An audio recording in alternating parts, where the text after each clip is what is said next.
Hey, it's Mike. Welcome back to Mike's Diabetes World. Okay, let's start things off. Currently at 9, basal rate has been working.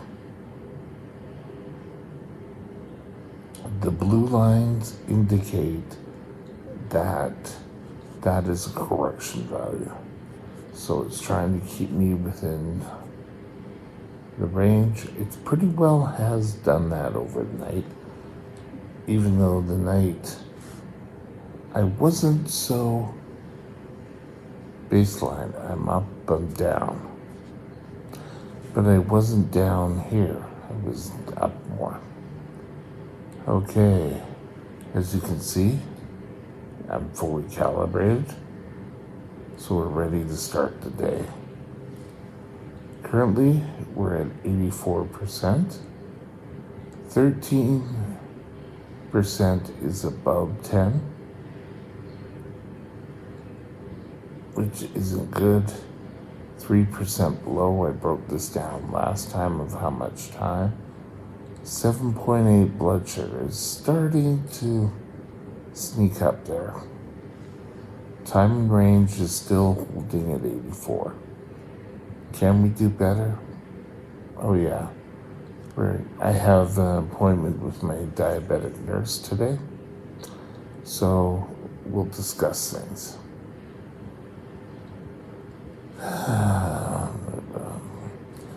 Today I want to talk about when T1D becomes an emergency. Da da da. Stay tuned. We'll be right back.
This channel is provided for informational purposes only. Contact your physician for any diagnostic or treatment plan. Okay. Keeping yourself in control is probably the best way you can stop things from becoming an emergency. This video is maybe to help you get answers, and if you have to go to the hospital, you know that you're making the right decision. Now I'm going to start by saying, even myself, for years I used to sit there and say my blood sugars are out of whack, but I don't know if it's bad enough to go to the hospital. And I had kind of got this ingrained in my mind because around that time, so many people were showing up in emergencies saying, I have a sore throat. I need to see a doctor. So I was always very leery.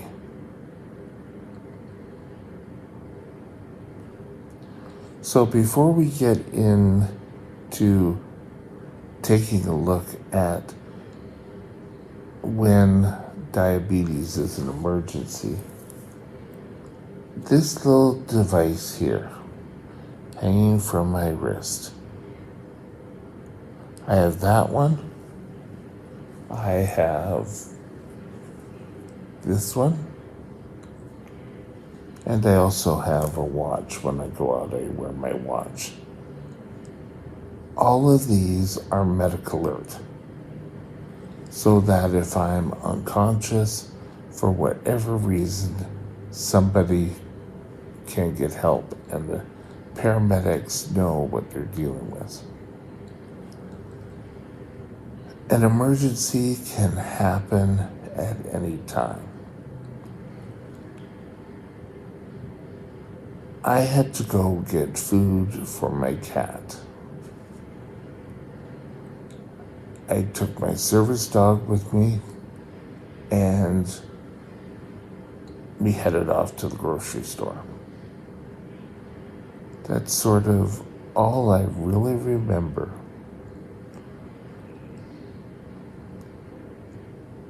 I supposedly got to the grocery store, and I just went up and down the aisles, and my dog was really sort of, hey, what's going on here? Your dog, it's just, my service dog was totally lost. I was totally lost. I guess up near the front of the store, I just started to do wheelies, just going around in my chair.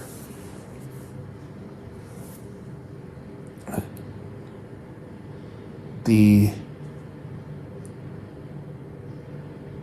people tried to converse with me. I wasn't talking. They called an ambulance. I was lucky enough that the store knew a name. So great. Try skin or something there. And Nico came and he sat. As soon as he saw someone was there, he sat there. He would occasionally get up and he would nudge me.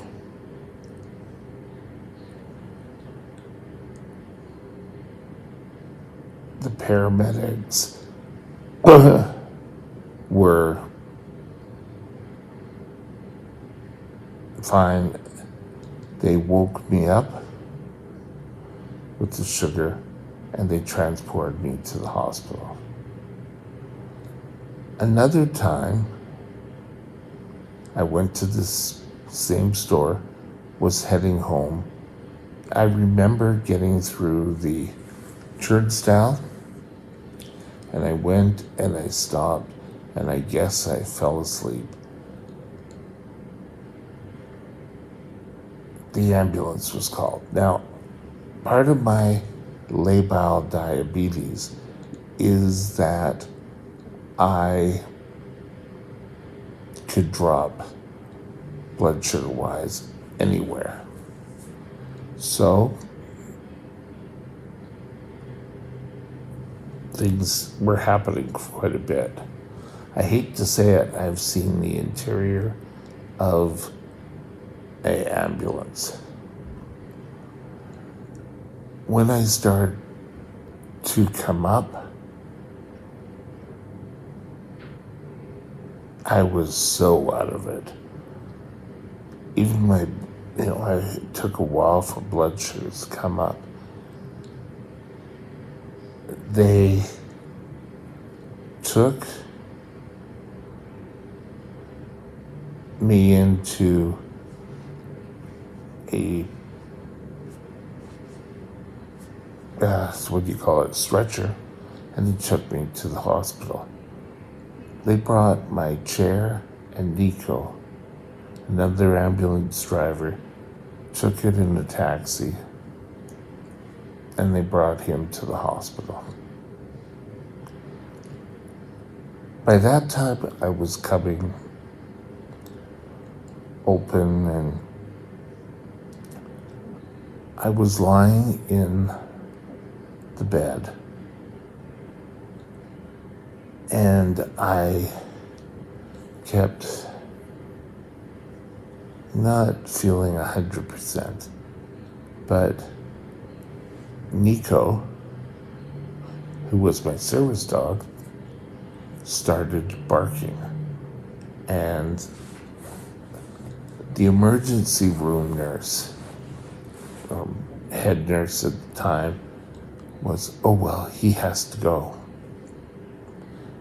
And it wasn't until we said, no, he's my service animal. He needs to be here.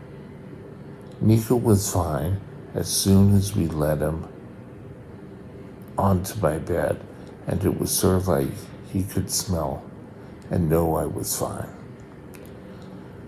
I have had high blood sugars. And high blood sugars also can come on within 2 hours. I guess I was suffering from a leg infection. I got up to go have a shower. Never quite made it to have a shower. And all of a sudden, my friend showed up, and I'm walking around the apartment. I really wasn't making sense. Here, I had taken off my pump to have a shower, never had the shower, but never reattached it. So my blood sugars were through the roof.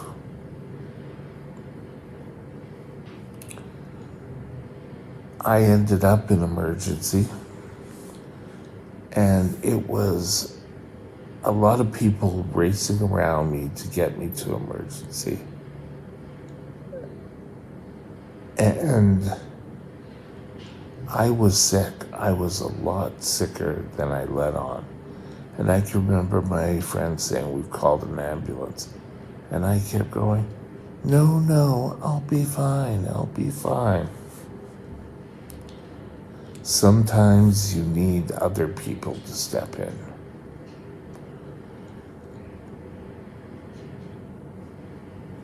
My sister and I don't necessarily always see eye to eye. However, one thing she did when her son was still at home was she had an address card with doctors' names and everything by the front door, and saying where to take people. And so where I was living was kind of in between two hospitals. On the one end, I had Burnaby Hospital. On the other end, I had Royal Columbian. I had kind of had Royal Columbian as my base. If I needed emergency medical treatment, I had it listed. When I showed up, the ambulance drivers could see it, and they have directions. They could say, okay, he's requested this.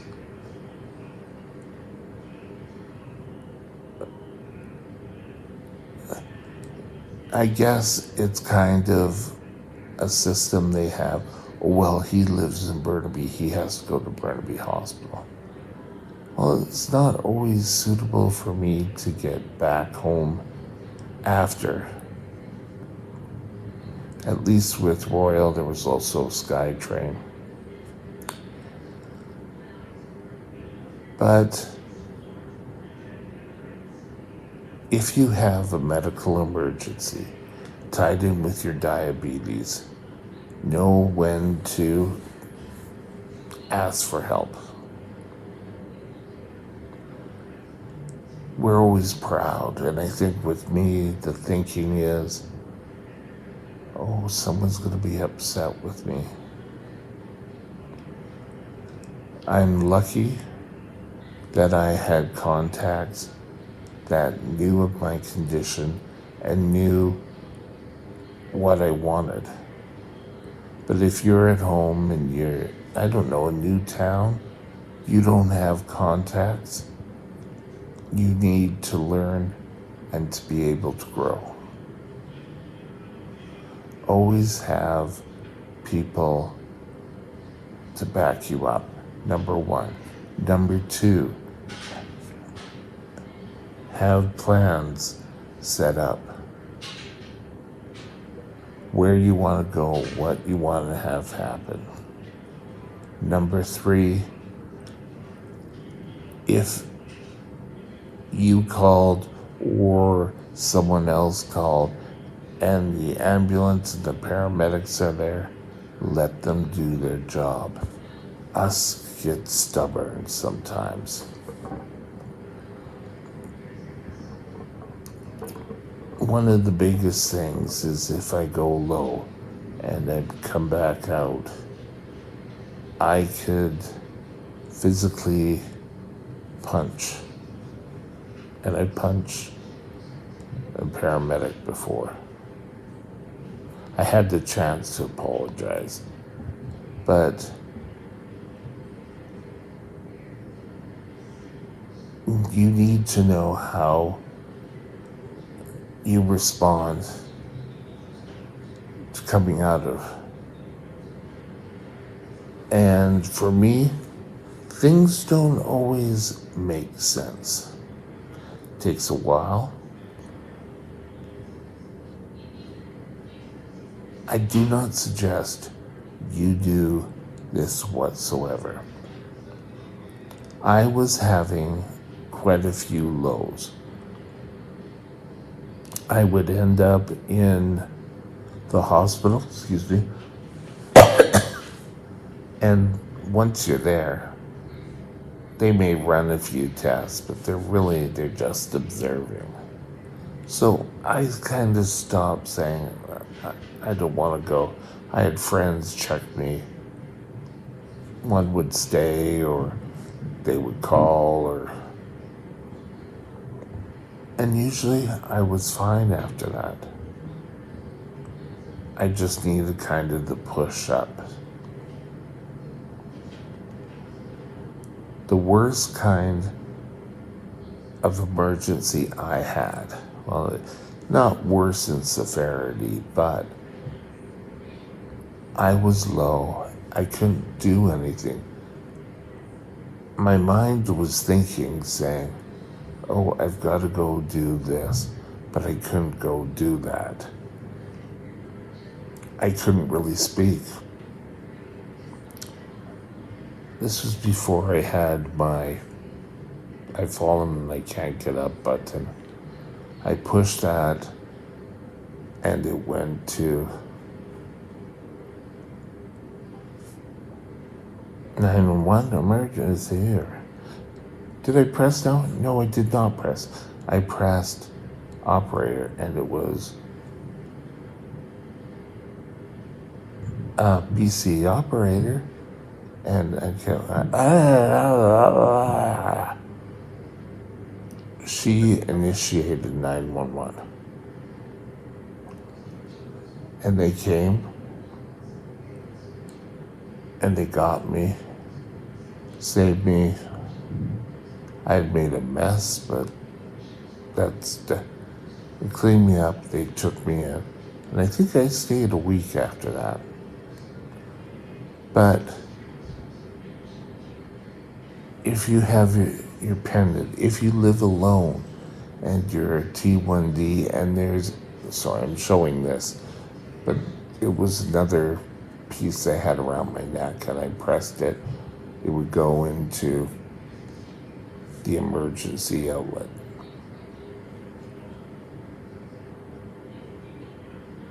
Let people help you.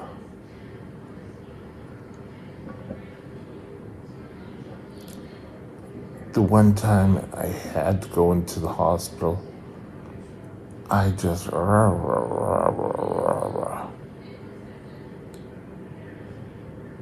and it always if I didn't allow him to help, I would have certainly not been here today. And no matter what, life is worth living. And with that, have a super day, and we'll talk again soon. Bye now. My email is mikesdiabetesworld@gmail.com. mikesdiabetesworld@gmail.com.